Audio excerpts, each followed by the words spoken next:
Africa's presence in elite cycling is growing. And let's just say Rwanda is about to make history. Welcome to Game Theory, where sport is more than just a game. Kigali will be the first African city to ever host the prestigious UCI Road World Championships in September, the highest level of competition in professional road cycling. And it's a big deal. The last time an African nation hosted a major senior gold standard international sporting event was the FIFA World Cup in South Africa back in 2010. And with Black Africans underrepresented in elite cycling, could Rwanda hosting the World Championships redefine the continent's place in the sport? You only need to look back at more than a century of cycling in Europe to understand the demographics of the sport. Just look at the Tour de France, which dates back to 1903. For decades, European countries like France, Italy and Spain have dominated every aspect of the sport, from its governance to the podium. So where does that leave Africa? Well,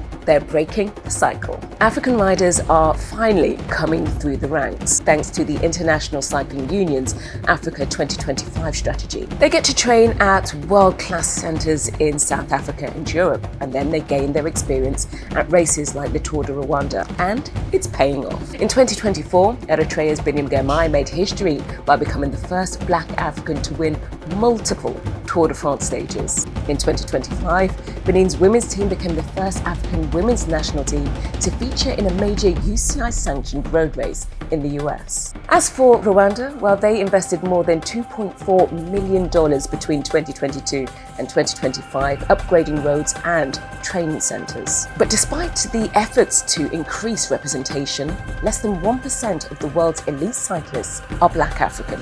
You see, at its core, cycling is a sport that requires deep pockets and access. Visa restrictions limit African riders' chances to compete abroad. And in order to ride professionally, the costs can range from about $120,000 to more than $500,000 a year. It's not cheap. So this road to Kigali has been 4 years in the making. Rwanda hopes an event of this magnitude, being held on African soil for the first time, will help turn the corner to make cycling a more inclusive sport and put them in the same league as other cycling giants.